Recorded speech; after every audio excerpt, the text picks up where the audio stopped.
সাত সকালে ট্রাক্টরের ধাক্কায় মর্মান্তিক মৃত্যু হলো মহিলার। নাম আমিনা খাতুন, বয়স 25 বছর, বাড়ি পুকুরিয়া থানার পীরগঞ্জ গ্রাম পঞ্চায়েতের সাতমারা গ্রামে।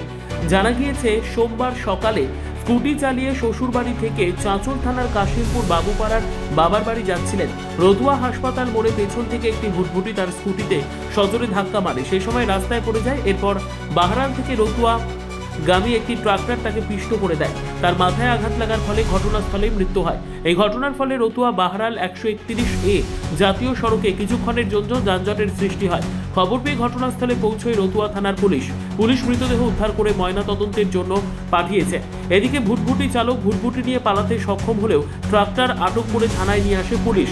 পাশাপাশি দুর্ঘটনাগ্রস্ত স্কুটিও নিয়ে আসে, যদিও ট্রাক্টর চালক পলাতক বলে জানা গিয়েছে।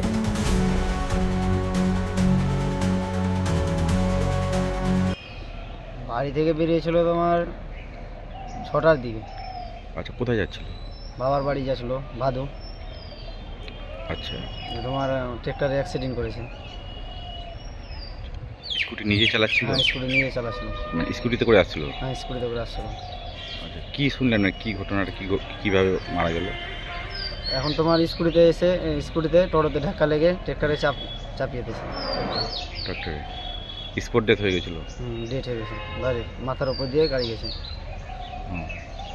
আপনার বাড়ি কোথায়? আমার বাড়ি সাতমারা, পীরগঞ্জ, পোস্ট পীরগঞ্জ, থানা পুকুরিয়া, জেলা মালদা। যে মারা গেছে আপনার স্ত্রীর নাম কি? আমিনা খাতুন। বয়স কত? বয়স 25। কত বছর আগে আপনাদের বিয়ে হয়েছিল? আমার 7 বছর হয়ে গেল বিয়ে, 8 বছর। বাচ্চা কাচ্চা আছে? না, বাচ্চা কাছে। ব্যুরো রিপোর্ট, উত্তর বাংলা সংবাদ।